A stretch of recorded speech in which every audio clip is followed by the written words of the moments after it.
गुजरात और हिमाचल प्रदेश में इसी साल के आखिर में विधानसभा चुनाव होने वाले हैं। चुनाव में अब 4 महीने से भी कम का वक्त बचा है। चुनाव से पहले भारत 24 ने एक विश्लेषण किया है, जिसके जरिए ये जानने की कोशिश की है कि चुनाव से ठीक पहले दोनों राज्यों में क्या मोदी मैजिक फिर से चलेगा। इस विश्लेषण के आंकड़े में एरर ऑफ मार्जिन ±3% का हो सकता है। आप देख रहे हैं भारत 24। नमस्कार, मैं हूं अजय कुमार। हमने कल आपके सामने प्रस्तुत किया था कि अगर आज हिमाचल प्रदेश और उसके साथ साथ गुजरात में चुनाव हो जाएं तो क्या जनादेश आ सकता है, लोग क्या सोच रहे हैं, लोगों की उम्मीदें क्या हैं और क्या आंकड़े सामने आ सकते हैं। तो आइए हम आपको सबसे पहले एक बार फिर याद दिला दें कि 2017 में हिमाचल प्रदेश में क्या प्रदर्शन रहा था पार्टियों का। आपके सामने अभी आपकी स्क्रीन पर 2017 में 68 सीटों की विधानसभा में हिमाचल प्रदेश में 44 सीटों पर भारतीय जनता पार्टी ने जीत दर्ज की थी। कांग्रेस पार्टी को 21 सीटें मिली थी और उसके साथ साथ अन्य के खाते में गई थी 3 सीटें। हमने आपको जो प्रोजेक्शन दिखाया था वो एक बार आपके सामने अभी सामने दिखाने जा रहे हैं और यह प्रोजेक्शन बहुत ही स्पष्ट है। इस बार अगर आज हिमाचल प्रदेश में चुनाव हो जाएं तो 45 सीटें भारतीय जनता पार्टी के खाते में जा सकती हैं, यानी कि एंटी इनकम्बेंसी का कोई भी यहां पर नुकसान होता हुआ नहीं दिखाई दे रहा। एक सीट की बढ़त यहां पर भारतीय जनता पार्टी के लिए दिखाई दे रही। कांग्रेस पार्टी यथास्थिति यानी कि 21 सीटों पर बहाल रह सकती है, ऐसे आसार दिखाई दे रहे हैं और अन्य के खाते में 2 सीटें जाती हुई दिखाई दे रही हैं। यानी कि अगर हम 2017 के मुकाबले इस बार की तुलना करें तो भारतीय जनता पार्टी 1 सीट पर अपनी बढ़त बना रही है। कांग्रेस की स्थिति वहीं पर मौजूद है और अन्य के खाते में 1 सीट कम होती हुई दिखाई दे रही है। इसके साथ साथ अभी स्पष्ट होता दिखाई दे रहा है कि कैसे जनादेश बदल सकता है। लेकिन आइए अब इसकी बारीकी आपके सामने प्रस्तुत करते हैं। हमने आपसे वायदा किया था हम minute by minute, district by district, seat by seat आंकड़ा आपके सामने प्रस्तुत करेंगे और अब यही हम आपके सामने करने जा रहे हैं। तो जो पहला जिला हम आपके सामने प्रदर्शित कर रहे हैं जिसमें कि क्या स्थिति रहेगी, यह अभी आपके सामने है। पहला जिला आपके सामने है, हम चंबा की बात कर रहे हैं और यहां पर कुल सीटें हैं 5 सीटों में से 4 सीटें भारतीय जनता पार्टी के खाते में जाती हुई दिखाई दे रही हैं और 1 सीट कांग्रेस के खाते में जाती हुई दिखाई दे रही है। यह अभी आंकड़ा हमने आपके सामने प्रस्तुत किया। यह चंबा की स्थिति है। दूसरा डिस्ट्रिक्ट जो अभी आपके सामने प्रस्तुत कर रहे हैं, यह डिस्ट्रिक्ट है हिमाचल प्रदेश के इस पूरे चुनाव के पूरे मामले में दूसरा डिस्ट्रिक्ट अभी आपके सामने है। इसमें हम आपको बता रहे हैं कि कुल सीटें कांगड़ा में जो है वो 15 हैं, लेकिन भारतीय जनता पार्टी यहां 6 सीटों पर अपनी बढ़त बनाएगी और 6 सीटों के साथ साथ वहां स्थिति आगे बढ़ेगी। उसके बाद हम बात कर रहे हैं तीसरे इलाके की, तीसरा जो जिला है वहां पर हम आपको बता रहे हैं क्या स्थिति बन के निकल रही है। ये कांगड़ा के अलग अलग जो 15 सीटें हैं वो सभी सीटें अभी आपके सामने, जिस पर कहा कौन सी सीट पर भारतीय जनता पार्टी और कौन सी सीट पर कांग्रेस जीतेगी, अभी आपके सामने हमने स्क्रीन पर रख दिया है और ये आपके सामने कांगड़ा, छतरपुर, ये तमाम सीटें आपके सामने दिखाई दे रही हैं। इसके साथ लाहौल स्पीति की बात करते हैं। लाहौल स्पीति में 1 ही सीट है और 1 सीट पर यहां पर कांग्रेस अपनी बढ़त बनाए हुए है और इसकी वजह से इस पूरे क्षेत्र में, इस डिस्ट्रिक्ट में कांग्रेस की बढ़त बनती दिख सकती है। यह अभी तक लाहौल स्पीति का आंकड़ा आपके सामने। अब जरा कुल्लू की बात करते हैं। कुल्लू जिले में क्या स्थिति है। कुल्लू जिले में अगर आज चुनाव हो जाए तो यहां पर 4 सीटें हैं, चारों की चारों सीटें भारतीय जनता पार्टी के खाते में जाती हुई दिख रही हैं। ये चारों सीट के जो नाम हैं आपके सामने हैं और देखिए भारतीय जनता पार्टी पूरे तरीके से अपना कमल खिला सकती है अगर आज चुनाव हो जाए। ये जो हम आपके सामने प्रस्तुत कर रहे हैं आंकड़े आपके सामने हैं। कुल्लू की 4 सीटें, चारों सीटें भारतीय जनता पार्टी के खाते में। मनाली, कुल्लू, बंजार, आनी, ये 5 सीटें, चारों सीटें भारतीय जनता पार्टी के पास। अगला जो हम आपके पास डिस्ट्रिक्ट दिखा रहे हैं, अगला डिस्ट्रिक्ट है मंडी। मंडी डिस्ट्रिक्ट में 10 सीटें हैं, 10 में से 9 सीटें भारतीय जनता पार्टी के पास, 1 सीट अन्य के पास जाती दिखाई दे रही है। जो सीटें भारतीय जनता पार्टी के खाते में जा रही हैं वो अभी आपके सामने है। तमाम विधानसभा के वो क्षेत्र जो अभी आपके सामने हमने स्क्रीन पर रखे, आप देखिए 9 सीटें भारतीय जनता पार्टी के पास, 1 कांग्रेस के पास जाती हुई सीट दिखाई दे रही है। जो सीटें हैं अब उसके आंकड़े आपके सामने प्रस्तुत करते हैं, वो आंकड़े देखिए। कौसाग, सुंदरनगर, नावचंद, ये तमाम जो डिस्ट्रिक्ट्स के सीटें हैं वो वहां पर।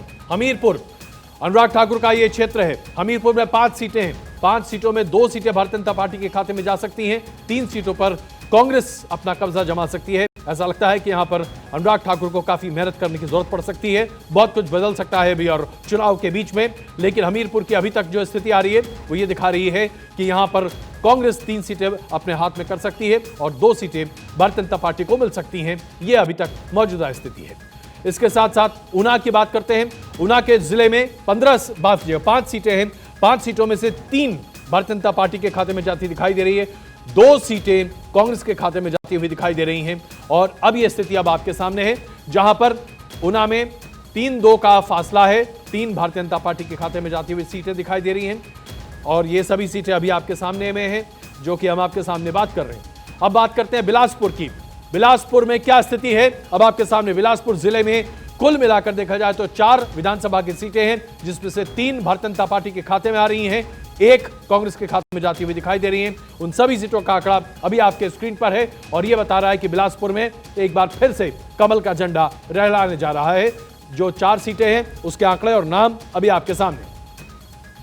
सोलन की बात करते हैं। सोलन जो कि एक तरह से ब्रिज माना जाता है, और सोलन में क्या स्थिति है। 5 सीटें विधानसभा की यहां पर हैं। सोलन क्षेत्र में 4 भारतीय जनता पार्टी के खाते में सीटें जा रही हैं, 1 सीट जाएगी कांग्रेस के खाते में और कुल 5 सीटों में से 4-1 का यहां पर आंकड़ा आता हुआ दिखाई दे रहा है। सोलन में भी एक तरह से कमल पूरे तरीके से खिल रहा है।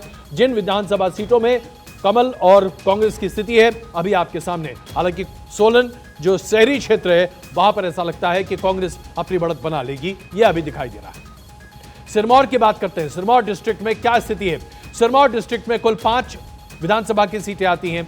इसमें 4 विधानसभा की सीटें भारतीय जनता पार्टी के खाते में और 1 विधानसभा की सीट जाएगी कांग्रेस के खाते में। ये सभी सीटों का आंकड़ा अभी आपके सामने आपके स्क्रीन पर आप खुद ही देख सकते हैं कि किस तरह से भारतीय जनता पार्टी यहां पर अपना परचम लहराने की पूरी तैयारी कर रही है और सभी विधानसभा क्षेत्र यहां पर मौजूद है। सिलाई एक ऐसा विधानसभा क्षेत्र है जहां पर कांग्रेस अपनी बढ़त बना सकती है। और अब शिमला की बात करते हैं। राजधानी क्षेत्र शिमला में क्या स्थिति है। शिमला में 8 विधानसभा सीटें हैं, जिसमें से 5 विधानसभा सीट भारतीय जनता पार्टी जीत सकती है, 3 विधानसभा सीट पर कांग्रेस अपनी बढ़त बना सकती है और ये सभी सीटें अभी आपके स्क्रीन पर दिखाई दे रही हैं। आप देखिए, ये वो 8 सीटें हैं जिनमें से स्थिति आपके सामने बिल्कुल स्पष्ट होती हुई दिखाई दे रही है और ये बता रहा है कि इस पूरे इलाके में भी, शिमला में भी, हालांकि बीजेपी की बढ़त ज्यादा होनी चाहिए थी यहां पर, लेकिन 5 सीटों पर ही यहां पर बीजेपी अपनी बढ़त बना रही है। और आखिरी डिस्ट्रिक्ट हम आपको बताते हैं जिस पर अब चर्चा करने जा रहे हैं। आखिरी डिस्ट्रिक्ट है किन्नौर, जिसमें 1 विधानसभा सीट है और ये 1 विधानसभा सीट भी भारतीय जनता पार्टी के खाते में जा रही है। 12 डिस्ट्रिक्ट है, 12 जिले हैं हिमाचल प्रदेश में। सभी 12 जिलों के सभी 68 सीटों का लेखा जोखा हमने आपके सामने प्रस्तुत किया। यह बताता है कि अब किस तरह से मुकम्मल तस्वीर निकल कर आ रही है। 45 सीटें जो कि भारतीय जनता पार्टी को यहां से मिलेगी, सिलसिलेवार तरीके से, सीटवार तरीके से हमने यहां पर आपके सामने प्रस्तुत कर दिया है। राजनीतिक विश्लेषक कुमार गणेश इस वक्त हमारे साथ मौजूद हैं। कुमार गणेश जी, आपका यह आकलन 45 सीटों का, क्या ये और बढ़ेगा या दरअसल आपको लगता है 45 सीटें ही ठीक है? जी, मेरा जो आकलन है, इस आकलन में आगे किसी भी परिवर्तन की कोई गुंजाइश मुझे नजर नहीं आती। कोई ऐसी वजह नहीं दिख रही है कि मैं मतगणना के परिणाम से पहले इसमें कोई संशोधन करूं या परिवर्तन करूं, क्योंकि जिन आधार को मैं लेकर चला हूं इस गणना में, वे आधार मतगणना के दिन तक मेरी दृष्टि में वही रहेंगे। तो मैं निश्चित हूं कि मेरा आंकड़ा यही रहेगा लगभग 18-20 दिसंबर को जब मतगणना का परिणाम आएगा कि भारतीय जनता पार्टी, अब जैसे आपने कहा कि आपकी राय में भारतीय जनता पार्टी को ज्यादा सीटें मिलनी चाहिए थी या उसको और प्राप्ति होनी चाहिए थी, ठीक है, कई बातें ऐसी होती हैं कि जो अपना अपना एक आधार होता है, लेकिन जिस विधि को मैं लेकर चलता हूं उस विधि में ये जो सीटें हैं मेरी दृष्टि में, अब देखिए ये बात तो ठीक है कि मैं चुनाव आयोग नहीं हूं कि मैंने मतगणना के परिणाम घोषित किए हैं, ऐसा नहीं है। लेकिन हम इसको याद रखेंगे गणेश जी, और जब चुनाव होंगे उसके नतीजे आएंगे तो इसका आकलन भी हम करेंगे कि आप कितने सटीक निकले और इस बात पर उस पर फिर चर्चा होगी। शशि हमारे साथ मौजूद हैं, हमारे एडिटर, कंसल्टिंग एडिटर शिमला से। शशि, ये बताइए, एक क्षेत्र मेरे लिए थोड़ा सा उलझन भरा है और वो है हमीरपुर। हमीरपुर अनुराग ठाकुर का क्षेत्र है। यहां पर कांग्रेस का प्रदर्शन कैसे बेहतर हो सकता है? आपको यह बात गले के नीचे उतर रही है?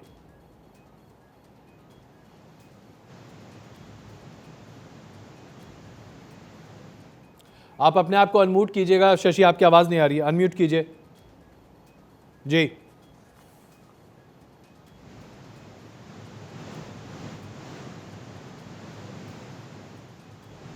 शशि, आपसे हमारी बात नहीं हो पा रही, हम आपसे दोबारा संपर्क साधने की कोशिश करेंगे।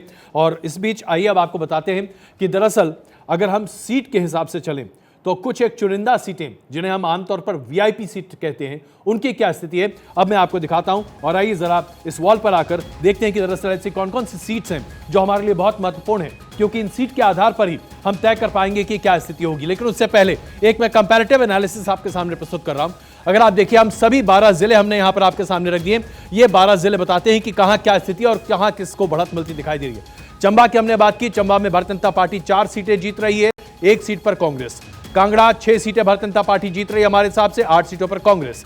लाहौल स्पीति में 1 सीट कांग्रेस के पास, कुल्लू में 4 की 4 सीट बीजेपी के पास, मंडी में 9 सीट बीजेपी के पास, हमीरपुर में 2 सीट बीजेपी के पास, 3 सीट कांग्रेस के पास, ऊना में 3 सीट 2 सीट कांग्रेस के पास, बिलासपुर की 3 सीट बीजेपी 1 सीट कांग्रेस के पास, सोलन में 4 सीट बीजेपी 1 सीट कांग्रेस के पास, सिरमौर में 4 सीट बीजेपी 1 सीट कांग्रेस के पास, शिमला में 5 सीट बीजेपी 3 सीट कांग्रेस के पास, किन्नौर में 1 सीट जो कि बीजेपी के पास, यानी कि 45 का आंकड़ा बीजेपी का अभी आपके सामने है। इससे विस्तृत आकलन आप नहीं देख सकते। महत्वपूर्ण सीटों की बात करें तो सबसे पहली सीट जो कि हम देख रहे हैं वो है मुख्यमंत्री जयराम ठाकुर की। सिराज मंडी में यह सीट है, अपने आप में बहुत महत्वपूर्ण है और इसका महत्व इसलिए है क्योंकि वीआईपी सीट की यह सबसे बड़ी बात है।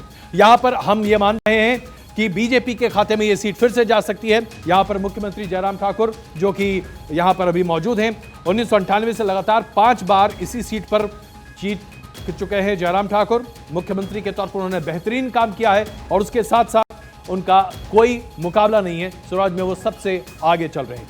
दूसरी बड़ी सीट जिस पर हम आपके सामने अभी चर्चा कर रहे हैं वो है घुमरावी। घुमरावी पर बिलासपुर जिला का यह सीट है। यहां पर भी भारतीय जनता पार्टी को बढ़त मिलने की पूरी उम्मीद बताई जा रही है। इसमें क्या है सबसे बड़ी बात, भारतीय जनता पार्टी के अध्यक्ष जेपी नड्डा का गृह जिला है ये। जेपी नड्डा की प्रतिष्ठा से इस सीट को जोड़कर देखा जा रहा है। 2017 से नड्डा के समर्थन से यहां पर राजेंद्र गर्ग लगातार जीतते चले आए हैं। अनुराग ठाकुर के संसदीय क्षेत्र हमीरपुर का ये इलाका है, इसलिए अनुराग ठाकुर की वजह से भी यहां पर काफी फायदा होता हुआ दिखाई देगा और इसकी वजह से स्थानीय नेताओं को काफी बल मिलेगा।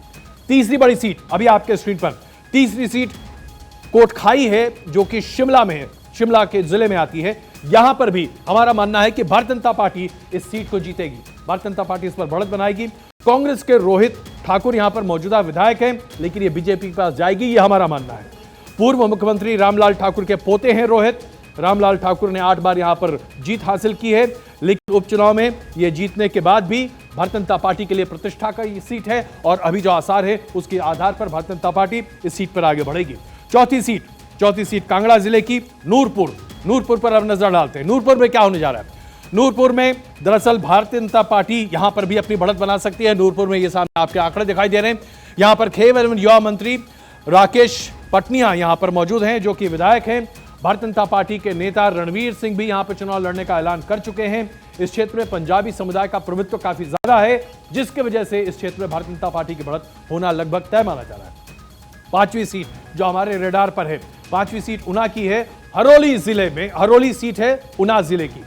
इस सीट पर हमारा आकलन है कि कांग्रेस पार्टी यहां पर अपना परचम लहरा सकती है। यहां पर नेता प्रतिपक्ष मुकेश अग्निहोत्री हैं, 4 बार से चुनाव जीत चुके हैं, मुख्यमंत्री के कैंडिडेट के तौर पर अपने आप को प्रस्तुत करने की कोशिश कर रहे हैं। कांग्रेस का पूरा समर्थन है और यहां पर ऐसा लगता है कि अपनी प्रतिष्ठा के दांव पर लगाते हुए इस सीट को जीतने के उनके प्रबल आसार हैं। अब आइए बात करते हैं 6ठी सीट की जो कि महत्वपूर्ण है, वीआईपी सीट में आती है। मंडी सीट जो कि मंडी जिले की ही है, इस सीट पर हम चर्चा कर रहे हैं। इस सीट पर हमारा आकलन है कि भारतीय जनता पार्टी अपनी बढ़त बना सकती है। कांग्रेस के पूर्व मंत्री और नेता रहे सुखराम का यह गढ़ माना जाता है। 2017 में सुखराम के बेटे अनिल शर्मा ने यहां पर पाला बदल लिया था। अनिल शर्मा ने अपनी पार्टी को छोड़कर भारतीय जनता पार्टी से हाथ मिलाया था और उस वक्त की वजह से यहां पर लगातार भारतीय जनता पार्टी का परचम लहरा रहा है और अभी भी यही स्थिति होती हुई दिखाई दे रही है। 7वीं बड़ी सीट जो हमारे लिए महत्वपूर्ण है, यह है धर्मपुर, मंडी जिले की यह सीट है।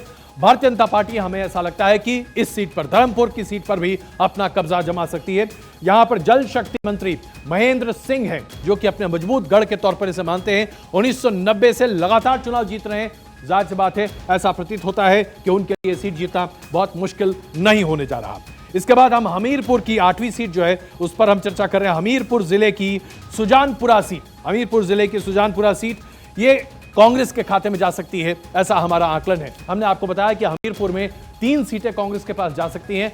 अगर अनुराग ठाकुर यहां पर ज्यादा मेहनत करते हैं तो जाहिर सी बात है तस्वीर बदल सकती है, और हमें ऐसा लगता है जो जमीन से आधार मिल रहे हैं उसके आधार पर यही होता दिखाई दे सकता है। लेकिन अभी का यह आकलन है कि कांग्रेस यहां पर जीत सकती है। इस सीट से प्रेम कुमार धूमल चुनाव हार चुके हैं, भारतीय जनता पार्टी के उम्मीदवार थे और सीएम कैंडिडेट थे। यहां पर बहुत बड़ा उलटफेर हुआ था 2017 के विधानसभा चुनाव में। एक बार फिर यहां से प्रेम सिंह धूमल के चुनाव लड़ने की उम्मीद है। अनुराग ठाकुर के पिता हैं, लेकिन जैसा कि हम जानते हैं और जैसा कि मैं आपसे कह रहा हूं, ऐसा लग रहा है कि यहां पर बदलाव के आसार दिखेंगे। जैसे ही चुनाव गति पकड़ेगी इस सीट का नतीजा बदल सकता है। इस पर मैं मानता हूं कि हम एक क्वेश्चन मार्क लगाकर आगे चल रहे हैं। 9वीं बड़ी सीट जिस पर हम चर्चा कर रहे हैं वो है मांडी जिले की दरंग सीट। दरंग सीट पर हमारा ऐसा आकलन है कि भारतीय जनता पार्टी इस सीट पर अपना परचम लहरा सकती है। कांग्रेस के दिग्गज नेता हैं कौल सिंह ठाकुर, 2017 में यहां पर चुनाव हारे थे। 76 साल के कौल सिंह ठाकुर एक बार फिर मैदान में होंगे, ऐसी उम्मीदें हैं, ऐसा बताया जा रहा है। और ऐसा लगता है कि इस बार वो अपने आप को रेस में रखने में बहुत सफल होते नहीं दिखाई दे सकते। और 10वीं सीट जो अब हम चर्चा पर कर रहे हैं, 10 सीटें हमने आपसे कही थी, हम आपको बताएंगे। 10वीं सीट एक बार फिर से हम हमीरपुर की तरफ चल रहे। देखिए हमारा ध्यान हमीरपुर की तरफ है, क्योंकि जो बहुत बड़े संकेत यहां हमें मिले ये चौंकाने वाले थे। आखिरकार ऐसा क्यों है कि केंद्रीय मंत्री हैं अनुराग ठाकुर और उनके क्षेत्र में क्या इस तरह की बातें आ सकती हैं? मैंने आपको एक बार पहले भी कहा था, बहुत महत्वपूर्ण है। हमीरपुर में बहुत कुछ बदल सकता है अभी, लेकिन जो आसार दिख रहे हैं उसमें कांग्रेस की जीत दिखाई दे रही है। नदौन सीट से हमीरपुर के इस पूरे सीट को भारतीय जनता पार्टी का गढ़ माना जाता है। यहां पर 2017 में कांग्रेस के सुखविंदर सिंह सुक्खू ने अपनी जीत हासिल की थी।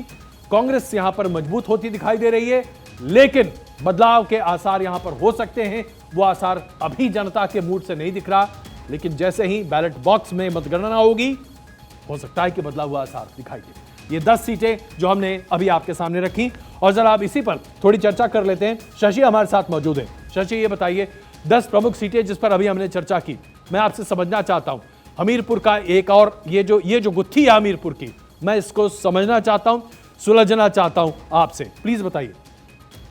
देखिए अजय जी, बिल्कुल आपने ठीक कहा, हमीरपुर बीजेपी का गढ़ रहा है और शुरू से ही प्रोफेसर प्रेम कुमार धूमल क्योंकि इस जिले से आते रहे हैं, तो अनुराग ठाकुर जी जब तक सांसद नहीं बने थे उससे पहले यहाँ पर एक धाक जो है वो बीजेपी की रही है। लेकिन इसी बीच कुछ थोड़ा परिवर्तन हुआ और यहाँ पर एक सीट पर जिसपे कि सुखविंदर सिंह सुक्खू, जैसा कि आपने भी अभी नाम लिया, उनका एक नदौन सीट है जिसपे कि वो जीते। और सुक्खू क्योंकि एनएसवाई से निकले हुए कांग्रेस के नेता थे और एक युवाओं में काफी पॉपुलर नेता थे, उसके बाद उन्हें प्रदेश अध्यक्ष कांग्रेस से बनाया और वीरभद्र सिंह विरोधी होने के कारण उन्हें वीरभद्र विरोधी गुट का पूरा सहयोग मिला। और धीरे धीरे सुक्खू क्योंकि एक अपने आप में एक अच्छे सभ्य और सौम्य प्रकृति के नेता हैं, उन्हें काफी लोगों को उन्होंने अपने साथ जोड़ा। एक तो कारण ये रहा कि सुखविंदर सिंह सुक्खू ने इस गढ़ में थोड़ी सेंध लगाई, और ये अब पिछली बार के चुनाव में भी अगर आप देखें तो जहां भाजपा ने यहाँ पर ज्यादा 3 सीटें जीती थी, वहीं जो 2 सीट यहाँ कांग्रेस जीती है उसमें एक सुक्खू की सीट थी। और सुक्खू के साथ ही एक और सीट है जिसका जिक्र आपने भी अभी किया था, बड़सर सीट है, और वहां पे भी कांग्रेस के एक पॉपुलर नेता है जिन्होंने बड़सर सीट पे कांग्रेस की बढ़त दिलाई और इस समय वो वहां से विधायक है। तो इन 2 सीटों पर तो कांग्रेस का कब्जा पहले से ही है और माना जा रहा है कि कांग्रेस मतलब अगर आज इस जिले में अपनी पकड़ बना रही है तो एक तो इन दोनों नेताओं की वजह से है, और दूसरा अगर हम बीजेपी की अंदरूनी राजनीति की बात करें तो अगर आप इसे ध्यान से देखें तो पिछले चुनाव के बाद इस चुनाव तक जितना समय बच गया है, और प्रोफेसर प्रेम कुमार धूमल की भी जिस तरह से वहां पे एक रहस्यमयी परिस्थितियों में हार हुई और 1800 वोटों से वो हारे थे, और उसके बाद ये कई तरह के आरोप लगे विद इन पार्टी, बहुत ज्यादा आरोप प्रत्यारोप एक दूसरे पर लगे कि धूमल जी की हार के पीछे कांग्रेस से ज्यादा कहीं बीजेपी के लोगों का हाथ तो नहीं है। तो अगर हम उस पर, हालांकि कोई जांच की बात नहीं हुई, लेकिन ये मुद्दा इतना बड़ा बन चुका है कि आम आदमी पार्टी ने तो ये घोषणा कर दी है कि अगर वो सत्ता में आए तो पिछली बार धूमल यहाँ कैसे हारे थे वो उसकी जांच करवाएंगे। तो कहने का मतलब सिर्फ ये है कि कुछ ऐसी ताकतें भी हो सकती हैं जो कि धूमल जी के गढ़ को, जो कि एक बीजेपी के एक दो तरह से 2 गढ़ों में अगर हम धड़ों में बांटी हुई पार्टी माना जाए, तो उसमें बीजेपी का जो धूमल गुट है उसे अगर कमजोर करने की साजिश कहीं हो रही है तो इतनी तवज्जो हो सकता है कि हमीरपुर जिले को बीजेपी की तरफ से ना मिले।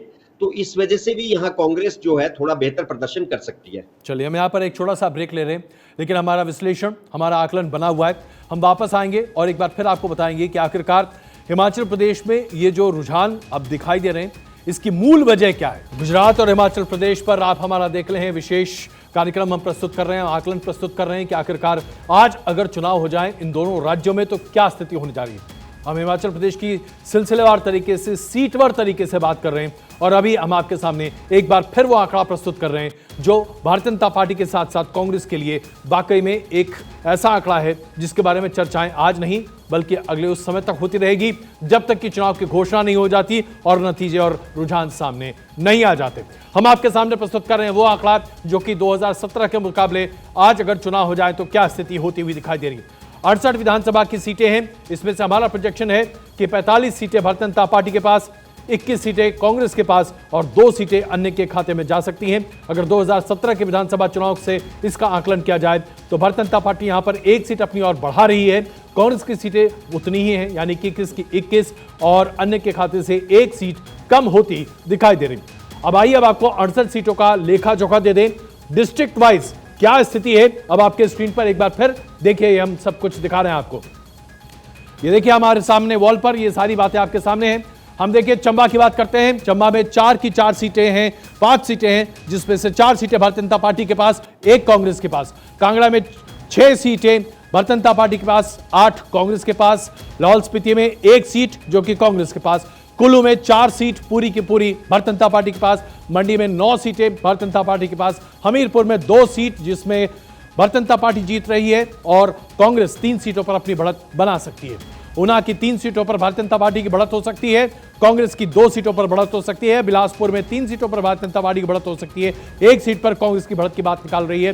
सोलन की 4 सीटों पर भारतीय जनता पार्टी अपनी बढ़त बनाए हुए रहेगी और कांग्रेस 1 सीट पर अपनी बढ़त बना सकती है। सिरमौर में 4 सीटें भारतीय जनता पार्टी के पास जा सकती हैं, 1 सीट कांग्रेस के पास जा सकती हैं। शिमला डिस्ट्रिक्ट में 5 सीटें भारतीय जनता पार्टी के पास जा सकती हैं, 3 सीटें कांग्रेस के पास जा सकती हैं। किन्नौर की 1 सीट जो है वो पूरी तरीके से भारतीय जनता पार्टी के पास, यानी कि 45 की 45 सीटें किस तरीके से भारतीय जनता पार्टी के पास जा रही है यह हमने आपके सामने प्रदर्शित किया। एक बार फिर चर्चा शुरू करते हैं। हमारे पास गणेश जी भी हैं और साथ साथ शशि भी हैं। गणेश जी, इसमें कोई शक नहीं है कि आपका जो प्रोजेक्शन है वो बता रहा है कि 45 सीटें भारतीय जनता पार्टी के पास आ सकती हैं हिमाचल प्रदेश में। लेकिन जैसा कि हमीरपुर की बात मैंने की, मैं अब ये समझना चाहता हूं कि आज अगर हम हिमाचल प्रदेश की बात करें तो भारतीय जनता पार्टी के 2 बड़े नेता पूरी तरीके से वहीं से आते हैं। आप बीजेपी के अध्यक्ष की बात कर लें, आप अनुराग ठाकुर की बात कर लें, अनुराग ठाकुर का जो राजनीतिक परिवार है उसका वर्चस्व वहां पर देखते हैं। और कल आप अपनी चर्चा में कह रहे थे प्रधानमंत्री नरेंद्र मोदी का भी एक हिमाचल कनेक्शन है। इसके बावजूद और कांग्रेस की इतनी खराब हालत के बावजूद कांग्रेस 21 सीटें कैसे जीत सकती है? क्योंकि मुझे लगता है कि शायद ये कम होना चाहिए। देखिए, धरातल पर जो स्थिति है ना, उसमें 3 बातों को खास तौर पर ध्यान में रखना पड़ेगा। पहली बात तो ये है कि पहाड़ पर कांग्रेस के जो लोकल लीडर हैं, जो स्थानीय नेता है ना, उनकी पकड़ वो बनी हुई है और कहीं थोड़ी बहुत कसर 2017 में थी तो वो इंडिविजुअली, व्यक्तिगत रूप से उन लोगों ने अपनी पकड़ मजबूत की है।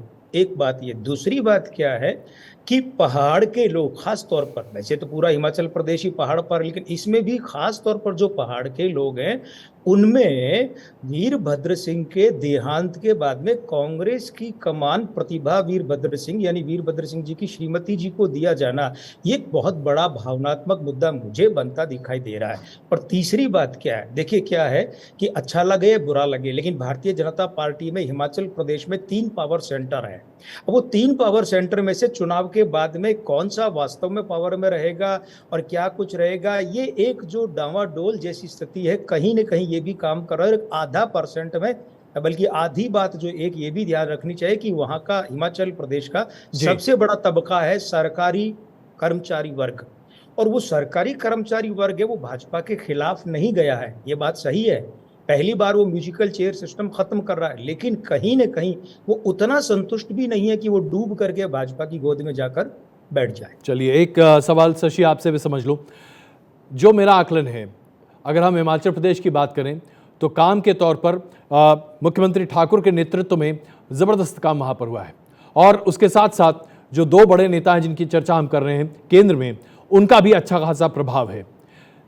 तो कांग्रेस जो कि इतने खस्ताहाल स्थिति में है, उस खस्ताहाल स्थिति के बावजूद जहां की नेतृत्वहीनता एक बड़े पैमाने पर सामने है, कांग्रेस का संगठन काफी कमजोर है वहां पर। अभी कुमार गणेश जी की बातें हमने सुनी कि वहां पर एक कनेक्शन है, एक कनेक्ट रहता है, लेकिन जो सड़क की जो स्ट्रीट स्मार्ट सेंस जिसको हम लोग कहते हैं, जो कि एक पत्रकार बहुत आसानी से सड़क पर घूमता हुआ समझ लेता है, वो सेंस आपको क्या कहता है? क्या कांग्रेस पार्टी की स्थिति 21 तक बनी रह सकती है? क्योंकि जो मैं समझ पाया, जो लोगों से बातचीत मेरी हुई, उसके आधार पर मुझे लगता, जो समझ में आया उसके आधार पर ऐसा लगा कि शायद अगर 15 का आंकड़ा भी कांग्रेस पार कर ले तो बहुत बड़ी बात है। अजय जी, इसमें बिल्कुल आपने एक बात कही कि जो सड़क पर अगर सेंस की जाए राजनीतिक स्थिति को, और जो एक स्ट्रीट स्मार्ट वाली जो स्थिति है, जो अगर आपको पता चल जाए, तो मुझे लगता है कि अभी इस हालत में 21 बिल्कुल एक ठीक आंकड़ा है। और मुझे ये भी लगता है, मैं आपको कहूँ कि 1-2 सीट इसमें बढ़ भी सकती हैं, 2-3 सीट बढ़ भी सकती हैं। उसका एक बहुत बड़ा कारण है कि हिमाचल प्रदेश में जैसे एक तो पहली बार ये रिवाज बदलने जा रहा है कि कांग्रेस की जगह लोग बीजेपी को जिताने की मतलब बात अब हम कर रहे हैं, और एक विश्लेषण हमारा इस तरह से सामने आया है। लेकिन अगर आप हिमाचल को समझें और हिमाचल को देखें, तो हिमाचल क्योंकि एक तो छोटा सा प्रदेश है, और जिस तरह से अभी कहा गया कि पहाड़ी प्रदेश है, और यहाँ पर इसकी दिक्कत एक ये है कि यहाँ के लोगों की जो अपेक्षाएं रहती है, उसके मुख्यमंत्री, एमएलए और मिनिस्टर से इतनी ज्यादा रहती है कि वो सड़कों पे भी उनको पकड़ लेते हैं। और पकड़ने का एक कारण ये कि एक्सेसिबिलिटी इतनी ज्यादा है, सीएम की भी, मुख्यमंत्री की भी, मंत्रियों की भी, एमएलए की भी, वो हर रोज उसके घर जाकर अपना ये बात उसको कह सकते हैं। तो इसका एक जो हमारे यहाँ जो हर बार जो सरकार बदलती है, उसका सबसे बड़ा कारण यही है जो मैं आपसे कह रहा हूँ कि लोगों की एक्सेसिबिलिटी इतनी ज्यादा है, उम्मीदें इतनी ज्यादा है, हर व्यक्ति अपना छोटा सा काम भी सीधे मिनिस्टर या चीफ मिनिस्टर को बताता है, और जब वो काम नहीं होता तो वो एंटी इनकम्बेंसी जनरेट होती है। यही वजह है कि आप जितना मर्जी काम कर लो, जब लोगों के व्यक्तिगत काम नहीं होते तो विकास कहीं पीछे रह जाता है। एक बहुत बड़ा उदाहरण मैं आपको, जो प्रधानमंत्री नरेंद्र मोदी जी ने, अभी मुझे जो सूत्रों से पता चला है कि उन्होंने सीएम जयराम ठाकुर से पूछा, जब वो पिछली बार उनसे मिलने गए, कि जब हम लोकसभा का चुनाव लड़े थे हिमाचल में मंडी का, तो हम वो वहां पर हारे, और वहां पे रानी प्रतिभा सिंह, जो वीरभद्र सिंह की धर्मपत्नी है, वो चुनाव जीत गई। तो उन्होंने कहा चलो ये ठीक है, हो सकता है कि वो सिंपैथी वोट इस बार मिला हो क्योंकि वीरभद्र सिंह जी की आकस्मिक मृत्यु हुई थी, लेकिन क्या लाहौल स्पीति, जिस जिले का जिक्र आपने भी किया अभी अजय जी, उस जिले में अटल सुरंग, जो पूरे देश में या दुनिया में आज लोगों के आकर्षण का केंद्र बनी है, और उसका सिर्फ एक आकर्षण ही नहीं है, वो घाटी जो सदियों से बंद पड़ी थी, वो एक 16,000 करोड़ की टनल की वजह से 12 महीने दुनिया के साथ जुड़ गई। इतना बड़ा डेवलपमेंट का काम हुआ। तो मोदी जी ने पूछा मुख्यमंत्री से कि विकास के मामले में जितना काम लाहौल घाटी के लोगों के लिए किया, वहां सिर्फ 26,000 लोग रहते हैं, और 26,000 लोगों के लिए सरकार ने 16,000 करोड़ खर्च कर दिए, तो क्या उन्होंने भाजपा को वोट दिए? तो बहुत इंटरेस्टिंग है कि वहां पर भी भाजपा पिछड़ गई लोकसभा चुनाव में। तो उसके बाद विश्लेषण ये निकल के आया लोगों का कि इसका मतलब यह है कि व्यक्तिगत वोट जो है, व्यक्तिगत काम जो लोगों के हैं, वो विकास के कामों पे भारी पड़ते हैं, और ये लाहौल स्पीति में देखने को मिला। तो जो आपने मुझे बात कही, मुझे लगता है उसका आंसर ये है कि अगर हम 21 सीट आज कांग्रेस की देख रहे हैं, ये उसका परिणाम है जो लोगों की अपेक्षाएं मंत्रियों से, एमएलए से और मुख्यमंत्री से रहती हैं, और इसी वजह से एंटी इनकम्बेंसी जो जनरेट होती है वो हिमाचल में बहुत ज्यादा होती है। और मुझे लगता है कि बीजेपी को भी इस बात का आभास है कि इसमें अगर चुनाव होते हैं तो अगर वो टिकटें नहीं बदलते, और एक बात जो बहुत महत्वपूर्ण है, शशि, इसमें 1 मिनट में आपको रोकना चाहता हूं, लेकिन इसमें एक महत्वपूर्ण बात है जिसे हम सबको ध्यान देना चाहिए। हम ये बात कर रहे हैं उस वक्त जबकि अभी हिमाचल प्रदेश के चुनाव की घोषणा नहीं हुई है, अभी चुनावी मशीनरी सामने नहीं आई है, अभी पूरा भारतीय जनता पार्टी का अमला वहां पर नहीं पहुंचा है। हमने देखा है कि कई बार ऐसा लगता है कि चुनाव के ठीक पहले स्थिति बहुत अलग दिखाई दे रही होती है, उस वक्त ये इस बात का अंदाजा नहीं होता कि किस तरह से भारतीय जनता पार्टी का जो ग्राउंड नेटवर्क है, जो उनके कार्यकर्ताओं का पूरा नेटवर्क है, जो पन्ना प्रमुख की परिस्थिति जो बनी हुई है, एक एक व्यक्ति के हाथ में पन्ना होता है, और उसके आधार पर सबकी जिम्मेदारी होती है कि वोटर को बाहर लेकर निकालना, सड़कों से, घरों से बाहर निकालकर बूथ तक पहुंचाना, और वहां पर मतदान की पूरी प्रक्रिया को अमली जामा पहनाना, ये अपने आप में बड़ा महत्वपूर्ण हिस्सा है। हम आज जब बात कर रहे हैं तो हम आज बात कर रहे हैं उस वक्त की जब लोगों की उम्मीदें अगर पूरी नहीं हुई हैं तो उनके ऊपर एक थोड़ा सा क्षोभ की बात हो सकती है, लेकिन जैसे ही आप चुनावी मशीनरी को एक अंजाम देते हैं जो कि भारतीय जनता पार्टी के पास बहुत जबरदस्त है, खास करके अगर आप हिमाचल प्रदेश की अभी बात करें तो हिमाचल प्रदेश में जो विकास की योजनाएं हैं उसकी बहुत लंबी फहरिस्त है जो कि केंद्र सरकार की तरफ से वहां पर मुहैया की गई हैं। अगर आज आप देखें तो रोड का जाल बड़े पैमाने पर हिमाचल प्रदेश के कोने कोने तक पहुंचाने की कोशिश की गई है। अगर आप देखें तो 4 लेन हाईवे जो कि शिमला तक पहुंचाने की बात की गई थी उसे पूरा कर दिया गया है। उसके साथ साथ कई जगहों पर पनबिजली योजनाओं को भी अमली जामा पहनाया गया है। कई ऐसे एयरपोर्ट्स दुर्गम स्थान पर लगाए जा रहे हैं और या बनाए गए हैं जिनको ऑपरेशनलाइज कर दिया गया है, जिसके जरिए यातायात के संसाधन और साधन बेहतर हुए हैं। अगर हम फलों की बात करें तो उसके उत्पाद पर भी काफ़ी ज़्यादा बेहतरी आई है। उसके मार्केटिंग और उसके तमाम मार्केट एक्सरसाइज और उसकी जो बाजार है उसको आगे बढ़ाने की पूरी कोशिश की गई है। ये मैं आपको ये तरीके आपको बता रहा हूँ शशि, और ये जो मुख्य बिंदु आपके सामने रख रहा हूँ सिर्फ इसलिए क्योंकि कई बार ऐसा होता है कि ज़मीन पर बहुत सारी चीज़ें होती हैं और ख़ास करके जब बहुत सारी विकास की योजनाओं की झड़ी लगी होती है तो आकस्मिक तरीके से आदमी भूल जाता है कि एक छोटी सी चीज़ पूरी नहीं हुई लेकिन बड़ी चीज़ें बहुत ज़्यादा पूरी होती हैं। पेयजल की आपूर्ति को लेकर भी काफ़ी बड़ा अभियान किया गया है हिमाचल प्रदेश की सरकार के द्वारा। शशि, एक छोटी टिप्पणी। बिल्कुल, आपने बिल्कुल ठीक कहा। मैं इसी बात पे आने वाला था कि जो एंटी इनकम्बेंसी भाजपा के अगेंस्ट नहीं है, ये एक बहुत बड़ी बात जो इस बार देखने को मिल रही है कि एज ए पार्टी बीजेपी और कांग्रेस की जब हम बात करते हैं तो लोग भाजपा के पक्ष में हैं और उसका राष्ट्रीय नेतृत्व की वजह से, और जो हमने कल भी बात की थी कि जगत प्रकाश नड्डा, अनुराग ठाकुर, जयराम ठाकुर और इस तरह से जिस तरह से एक टीम वर्क यहाँ हो रहा है उस वजह से कुल कोई भी वोटर अगर आप देखें बीजेपी और कांग्रेस में अगर उसको तरजीह देने की बात आए, वो प्रायोरिटी देने की बात आए तो वो भाजपा को चुनती है। लेकिन जो एमएलएज की मैंने बात की उसका भी दो तोड़ मुझे लगता है भाजपा ने निकाला है, और जो हमें तक अभी तक जो पता चला है कि इस बार हिमाचल विधानसभा के चुनाव में पहली बार मुझे लगता है 80 से 90% एमएलएज की सीट्स बदली जा सकती हैं। बहुत बड़े पैमाने पर बदलाव किया जाने वाला है। और जो बात आपने कही कि जब टीम जुटती है, भाजपा की टीम जब सड़क पे आती है तो वो जिस तरह से एग्रेसिव तौर पे किसी चुनाव की रणनीति को बनाते हैं, उसमें कि गुजरात को अगर हम देख लें, गुजरात में जिस तरह से पूरी सरकार बदल दी गई जिसकी कल्पना किसी ने नहीं की थी, उसी तरह का एक्सपेरिमेंट मुझे लगता है पहली बार हिमाचल में होने वाला है। यहाँ बहुत ज्यादा एमएलए जिनके खिलाफ थोड़ी सी भी एंटी इनकम्बेंसी की भनक पार्टी को है, उन एमएलए के टिकट इस बार कटेंगे और कुछ मंत्रियों के टिकट भी कट सकते हैं। तो भाजपा की रणनीति जो मुख्य तौर पर सामने आ रही है उसमें अभी से संकेत दे दिए गए हैं कि जो एमएलएज और मिनिस्टर्स अच्छा परफॉर्म नहीं कर रहे हैं, जिनके खिलाफ लोगों में एक तरह से भावना पैदा हो गई है, उन सबकी टिकटें बदली जाएंगी। तो बिल्कुल आपने ठीक कहा कि जो काम हुए हैं पार्टी किसी भी तरह से किसी व्यक्ति विशेष की वजह से नुकसान उठाने की बिल्कुल भी ये कीमत अदा नहीं करेगी और हर स्थिति में वो फायदा उठाएगी। बिल्कुल। एक आखिरी सवाल इस मुद्दे पर, हिमाचल के मुद्दे पर, कुमार गणेश जी आपके सामने। हमने देखा है कि जयराम ठाकुर ने बीते 5 सालों में काफ़ी काम करने का उनका अनुभव ही रहा है। उन्हें एक सफल मुख्यमंत्री के तौर पर देखा भी जाता रहा है। आपका आकलन क्या कहता है? एक बार फिर वही मुख्यमंत्री बन सकते हैं? उनके नेतृत्व में चुनाव होंगे? या आपको लगता है कि प्रधानमंत्री नरेंद्र मोदी का चेहरा इतना बड़ा रहेगा कि जयराम ठाकुर जी उनके लिए समर्थन के लिए तो जरूर रहेंगे लेकिन चेहरा प्रधानमंत्री नरेंद्र मोदी रहेंगे? देखिए अजय भाई कि हाथी के पाँव में सबका पाँव आ जाता है, ये कहावत है। तो ये सही बात है कि मोदी जी का अपना चेहरा इतना बड़ा है आज के वक्त में हिंदुस्तान में, और कुछ वर्षों तक बल्कि कई वर्षों तक रहेगा, कि बाकी सारे चेहरों को पीछे भी कर दे तो भी भारतीय जनता पार्टी चुनाव जीतने में सक्षम, इसमें तो कोई शक नहीं है। लेकिन एक बात जो बहुत खास है कि जयराम ठाकुर ने काम बड़ा अच्छा किया है। उन्होंने जो हर 5 साल में सरकार के खिलाफ असंतोष होता है वो लगभग उस परिमाण में होने नहीं दिया। लेकिन यहाँ एक बात को और ध्यान में रखना पड़ेगा। मैंने 3 पावर सेंटर की बात की। मैं नहीं कह रहा कि हिमाचल के इन तीनों पावर सेंटर में आपसी कोई खींचातानी हो रही है, तोड़फोड़, ऐसा कुछ नहीं है। सद्भाव पूर्वक ही सही, लेकिन 3 बहुत पावरफुल लोग हैं, 2 केंद्र में बैठे, 1 राज्य में है। तो देखिए मेरा ये मानना है कि हिमाचल प्रदेश के इन विधानसभा चुनाव के बाद जो भी मुख्यमंत्री बनेगा, ये मानकर चलिए कि उस मुख्यमंत्री को 5 साल के कार्यकाल में बदला अवश्य जाएगा। ये तय मैं मानकर चलता हूं, क्योंकि होगा ये कि फिर किसी और को भी काम करने का मौका मेरे अनुसार दिया जाएगा। चलिए, तो आपके इन तमाम आकलन को हम बचा कर रखते हैं उस दिन के लिए जिस दिन चुनाव के बाद नतीजे आ रहे होंगे, और इस बार फिर हम आपसे चर्चा करेंगे। लेकिन यहाँ पर हम एक छोटा सा ब्रेक लेते हैं। हमने अपना जो आकलन है आपके सामने प्रस्तुत किया। हिमाचल प्रदेश की सीटवार तरीके से हमने आपका विश्लेषण सामने रखा है। इस विश्लेषण से कम आज आप समझ रहे हैं कि आज अगर मतदान हो जाए तो 68 विधानसभा की सीट में 45 विधानसभा की सीटों पर भारतीय जनता पार्टी अपना परचम लहरा सकती है। और उम्मीद है जिस तरह से आकलन किया जा रहा है, हो सकता है 45 से ज्यादा सीटें आ सकती हैं। 2/3 बहुमत की स्थिति भी बन सकती है।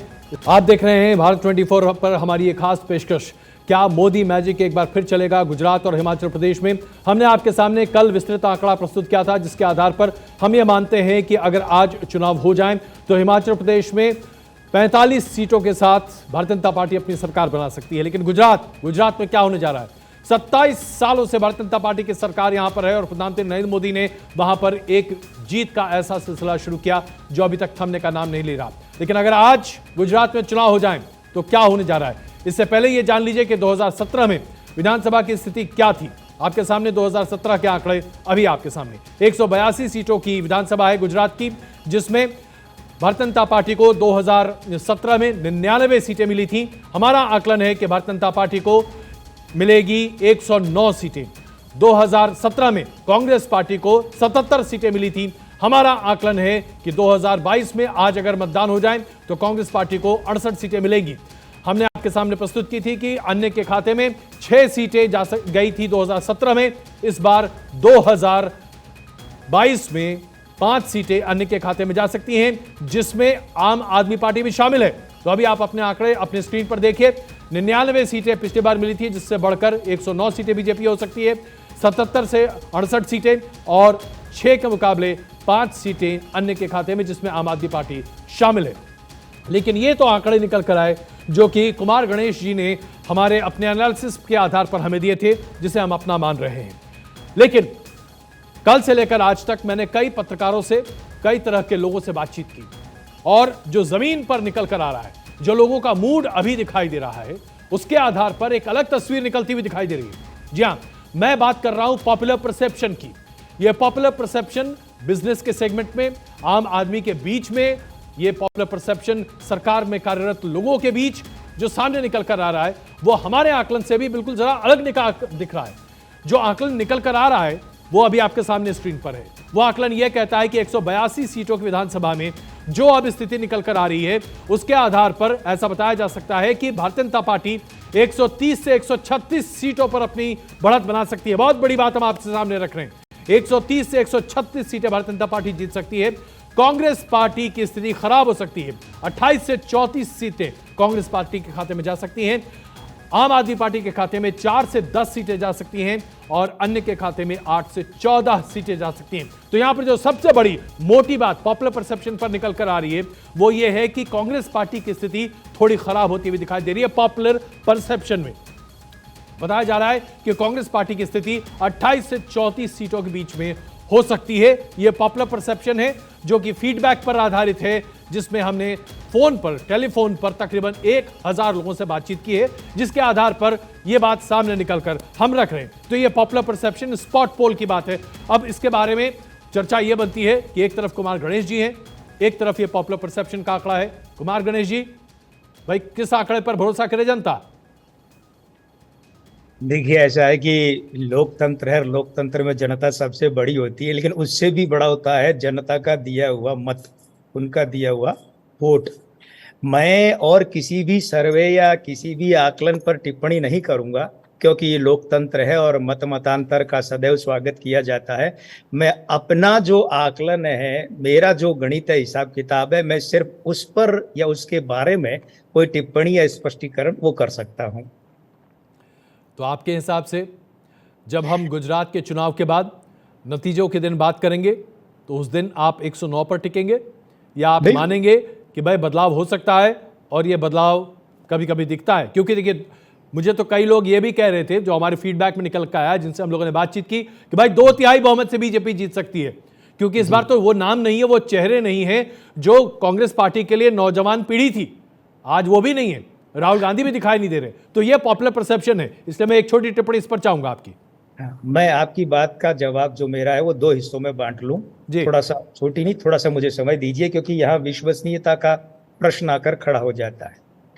देखिए अजय भाई, कि मैं आपको बताऊं, 2007 में मैंने जो आकलन किया था और जो परिणाम रखा, अब तनिक ध्यान से देखिएगा, मैंने कहा था कि अगर कोई तीसरा दल, तीसरा पक्ष नहीं होता है तो भारतीय जनता पार्टी को 116 सीटें मिलनी चाहिए, और 117 मिली थी 2007 में। और कांग्रेस के लिए मैंने कहा था कि 66, तो उन्हें मिली थी 59, और अन्य मैंने माने ही नहीं थे, तो अन्य को मिली 7। अब आप समझ सकते हैं कि पॉपुलर वोट उस समय क्या कह रहा था सर्वे, मुझे नहीं पता, लेकिन मैं कहाँ ठहरा था। जी। दूसरी बात, 2012 की अगर बात करूं तो भारतीय जनता पार्टी को मैंने अपने आकलन में 128 सीटें दी थी, 119 आई। कांग्रेस को मैंने 2012 में 47 सीटें दी थी, 57 आई, और 7 सीटें अन्य को दी थी, 6 आई।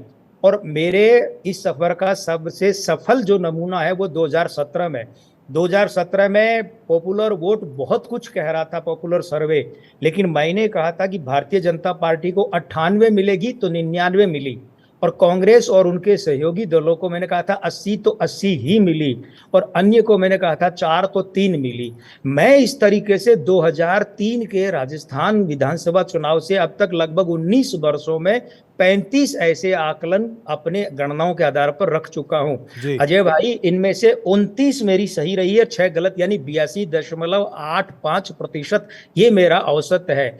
और इसका चरम एक जो है वो देखा जा सकता है कि 2004 में राजस्थान की 25 की 25 लोकसभा सीटों का कहा था, 21 भाजपा और 4 कांग्रेस, और उस समय ये सुनने को मिला था कि ये तो बिल्कुल पूर्वाग्रहग्रस्त है, असंभव है, लेकिन बिल्कुल ठीक ठीक यही परिणाम मिला। चलिए, तो मेरा निवेदन ये बिल्कुल, है कि जी। मेरा जो आकलन का आधार है मैं उसी को लेके चल रहा हूं, और ये तब तक नहीं बदल सकता जब तक कि परिणाम नहीं आ जाए। हाँ, इतना अवश्य आपको बता दूं कि बिल्कुल। 2.5 से 3% जो है वो इसमें मार्जिन ऑफ एरर मैं मानकर चलता हूं। बहुत बेहतर। तो हम आपको उस दिन के लिए आपकी इस वाणी को रिजर्व करके रखेंगे और प्ले आउट करेंगे उस दिन, और इसी पर फिर हम चर्चा भी करेंगे। लेकिन इसके साथ साथ अपने दर्शकों को हम बता दें कि एक टेलीविजन चैनल, एक प्राइवेट टीवी चैनल ने भी अपना सर्वे, अपना आकलन प्रस्तुत किया था। वो क्या है अभी आपके स्क्रीन पर आप देख लीजिए, ताकि हम इस चर्चा को और आगे बढ़ा सकते हैं।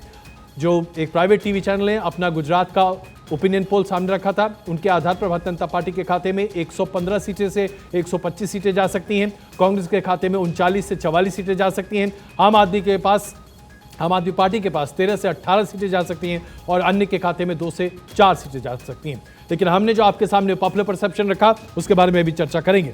लेकिन आइए अब जरा हम अपनी चर्चा को सीट पर लेकर आगे चलें, और महत्वपूर्ण जो सीटें हैं उस पर क्या स्थिति है इस पर चर्चा करते हैं, क्योंकि ये जानना बड़ा आवश्यक है, और इसके आधार पर हम तय कर पाएंगे कि दरअसल आज कितनी बड़ी हवा भारतीय जनता पार्टी की गुजरात में।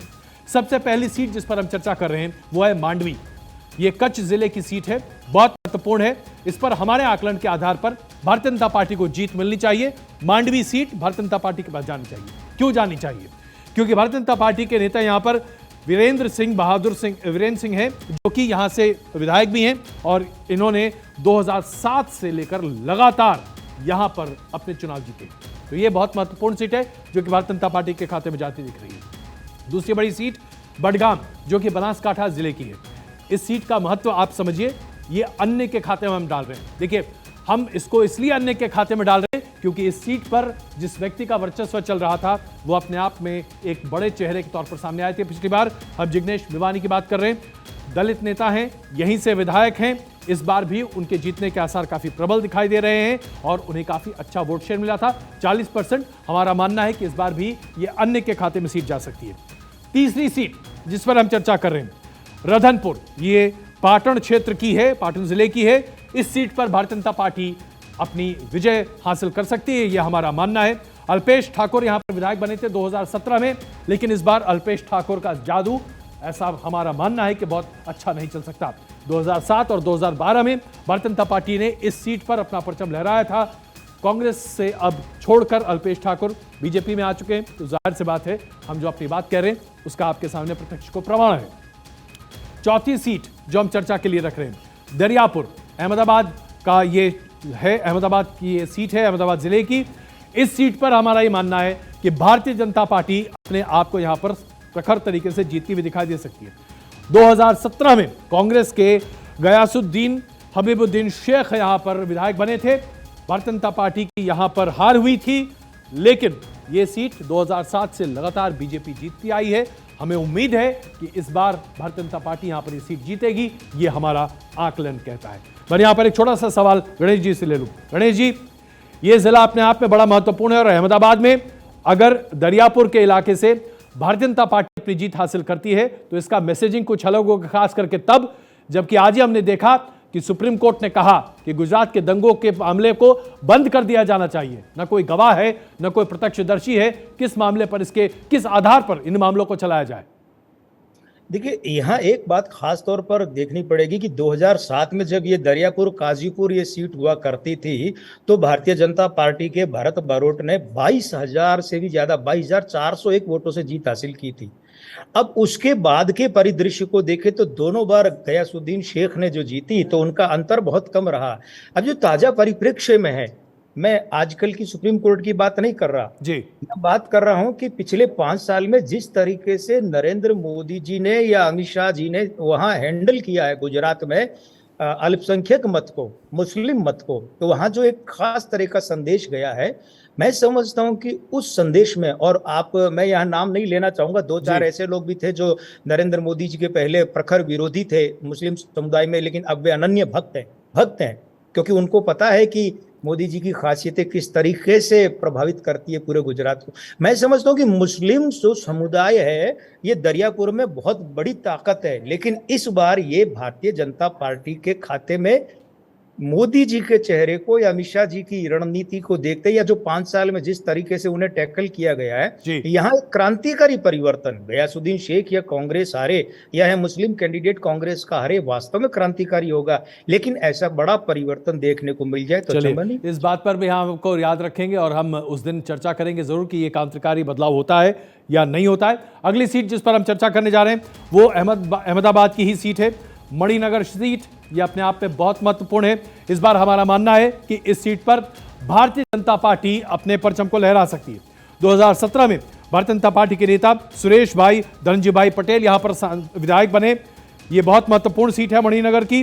नरेंद्र मोदी यहीं से विधायक चुने जाते थे और इस सीट पर इस बार फिर भारतीय जनता पार्टी अपना परचम लहराएगी, हमारा ये आकलन है।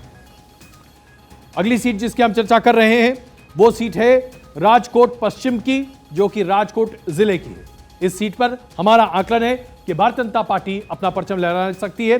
यह भारतीय जनता पार्टी का गढ़ माना जाता है। राजकोट में 2017 में पूर्व मुख्यमंत्री विजय रूपाणी यहीं से विधायक बने थे। गुजरात की सत्ता के लिए यही सीट हमेशा लकी मानी जाती रही है। इस बार भी शायद यह भारतीय जनता पार्टी के लिए फलित होगी। पोरबंदर सीट, पोरबंदर जिले की अगली जिस पर हम चर्चा कर रहे हैं, इस सीट पर ऐसा हमारा आकलन है कि कांग्रेस पार्टी अपनी बढ़त बना सकती है। भारतीय जनता पार्टी के नेता बाबूभाई भीमाभाई बोखरिया यहां पर विधायक बने हैं, लेकिन भारतीय जनता पार्टी जो कि 2 टर्म से यहां पर सीट जीत सकती है, एंटी इनकम्बेंसी की बात यहां पर निकल कर आ रही है। हो सकता है कि अगर इन्हें बदल दिया जाए तो भारतीय जनता पार्टी को फायदा हो जाए, अन्यथा यहां पर कांग्रेस अपनी बढ़त बना सकती है, ऐसा माना जा रहा है। अगली सीट सूरत जिले की हम ले रहे हैं। देखिए, हम हर प्रतिनिधित्व तरीके से ले रहे हैं। सूरत जिले के कामरेज में हमारा यह मानना है कि भारतीय जनता पार्टी यहां पर अपना परचम लहरा सकती है। 2017 में भी इस सीट पर भारतीय जनता पार्टी ने अपना परचम लहराया था। वीडी झालावाड़िया यहां पर विधायक बने थे। इस सीट पर भारतीय जनता पार्टी की पकड़ काफी मजबूत है। हालांकि यहां पर बदलाव के आसार नहीं दिख रहे, लेकिन फिर भी हमारा मानना है कि भारतीय जनता पार्टी को यहां थोड़ी मेहनत करने की जरूरत है। सूरत का एक और सूरत की एक और सीट बहुत महत्वपूर्ण है, सूरत उत्तर। यहां पर भारतीय जनता पार्टी अपना परचम लहरा सकती है, हमारा यह मानना है। भारतीय जनता पार्टी के कांति भाई हिम्मत भाई बल्लार यहां से विधायक हैं और ऐसा लग रहा है कि इस सीट पर भारतीय जनता पार्टी को जीत मिल सकती है। 1990 में भारतीय जनता पार्टी ने यहां पर जीत के सिलसिले को शुरू किया था और यहां पर लगातार भारतीय जनता पार्टी अपनी जीत दर्ज करती रही।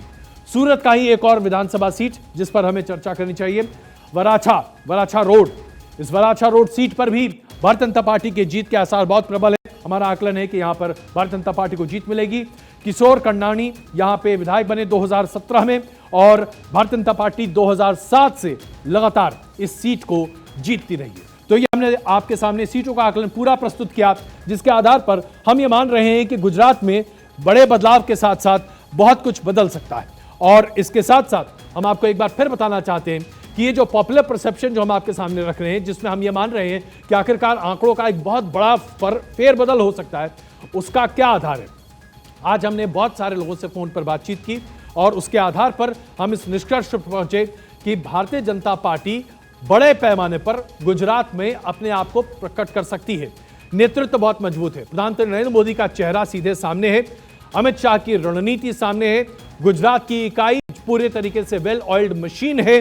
कांग्रेस में नेतृत्वहीनता की स्थिति है, कांग्रेस में नेतृत्व पर कहीं कोई चर्चा नहीं हो रही, और उसके आधार पर यह कहा जा सकता है कि बहुत सारे ऐसे लोग हैं जिन्होंने हमें यह रिस्पॉन्ड करके कहा कि 2/3 बहुमत से भी ज्यादा सीटें ला सकती है भारतीय जनता पार्टी गुजरात में। तो जाहिर सी बात, एक तरफ माफ कीजिएगा, कुमार गणेश जी की प्रेडिक्शंस है 109 सीटें, दूसरी तरफ 2/3 बहुमत की बात निकल कर आ रही है।